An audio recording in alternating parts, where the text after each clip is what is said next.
Today we mourn the loss of Steve Jobs, Apple's visionary co-founder and CEO. But we also recognize that he left behind what is still the greatest company on earth.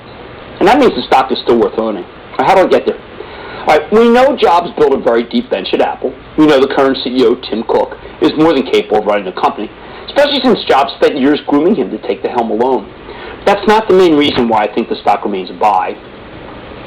Apple is the second largest company in the world by market cap today. So tonight we're going to think different to explain why this company deserves an even bigger valuation. All the value creation at Apple has been accompanied by value destruction at its competitors in every venue where it operates. The company is a purveyor of disruptive and destructive technologies, and they're nowhere near done wrecking the competition yet.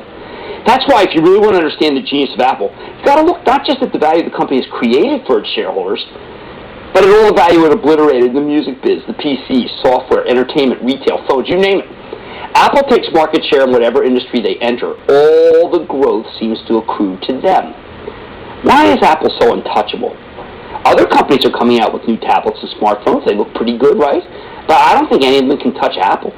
The reason, aside from the brilliant, beautifully designed products that are always at least a step or two ahead of what the competition has to offer, is that Apple has not only created its own operating system, it's built a whole ecosystem. Everyone who uses an Apple device is using the same iTunes, same App Store, same operating systems. The competitors simply don't touch people's lives like Apple has, one of the enduring legacies of Steve Jobs. You have to believe that if Apple made cars, they put Toyota, Honda to shame, Audi. They didn't say nothing to the American automakers.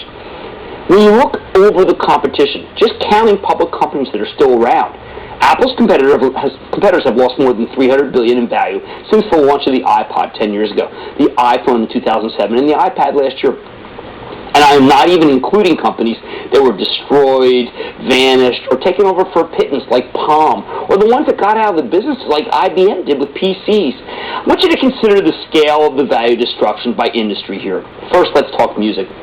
Apple revolutionized the music biz when the iPod launched 10 years ago, followed not long after by the iTunes Store, which made it convenient and easy to download music legally for a low price.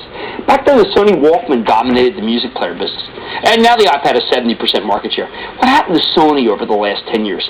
It lost 48% of its value, almost cut in half, for $18 billion in lost market capitalization. How about this one, just to pick one, Warner Music. It lost about 45% of its value between when it came public in 2005 and when it was taken over earlier this year for $2.7 billion of value destruction. And that's just one record company. Think of it as a proxy for that entire industry. How about PCs? Oh, as all the obituaries today have reminded us, Steve Jobs was the one who originally created the PC as we know it. And today it's pretty much the only PC company out there with products that are actually proprietary. Right now, Apple's number 5 in the U.S. market with 9.7% market share. Hey, that is up huge from 7.4% a year ago. That's a remarkable achievement. And while the rest of the PC business is in long-term secular decline, Apple's still growing like crazy. PC unit growth of 23.7% in 2010. IBM left the PC business in part because of Apple. And both Dell and Hewlett-Packard talk about, well, trying to figure out what to do with it, okay, especially Hewlett. So how much value has been destroyed here since Apple first came out with the iPad in April of last year? When you add up the damage done to Dell, Hewlett-Packard, of course, Microsoft, you get $127 billion in lost value among Apple's competitors. Plus, you better believe Apple's hurting Intel. Given that they prefer that ARM Holdings chipset, they use less power, and Jobs correctly had a thing about longer battery life. And Apple uses flash memory in all its portable devices. Bad news for the hard drive makers like Western Digital, Seagate, which together have lost $5.5 billion in value since the launch of the iPad alone. These are just the public losses. Who knows how much money came out of the record biz or the white box PC companies, and the Lenovo's of the world, the component makers that didn't get picked by Apple. Apple annihilated the makers of dumb phones. There's still a lot of dumb phones in use. It's still the majority. When it came out with the iPhone in 2007, that was the original easy-to-use smartphone. Together, Nokia and Motorola, both leading players back in the day, have lost $108 billion in value since the release of the first iPhone. How about smarter devices? Since the launch of the iPad, research in motion has been obliterated. $51 billion haven't been locked off its market capitalization. Throw in another $7 billion in lost market caps in Google, and you have $311 billion in lost value among Apple's competitors.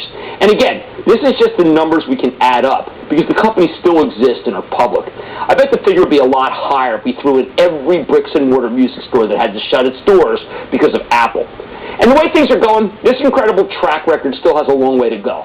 especially with the iPhone now about to be available on Sprint, in addition to AT&T and Verizon, and with Apple selling earlier, less advanced models to give customers a lower-priced option. This put a big dent, I think, in Google's Android smartphone platform, currently number one, 40% market share in the U.S. As far as tablets go, nobody wants to buy a tablet. People want iPads. Apple invented this market, and they own it. Here's the bottom line. Apple has made people truly staggering sums of money since it first came public in December of 1980 at a split-adjusted price of $2.75. Now we're talking about a gain of over 13,000% here. The kind of gain most companies can only dream of, and why I always tell you got to find stocks. Stocks are the way to make money. But even though Steve Jobs is gone, the company he built is still with us. And I have to believe this story isn't over, not by a long shot. Apple will keep creating value for its shareholders by destroying the value of its competitors. It's Apple against the world, and the world still doesn't stand a chance. Let's go to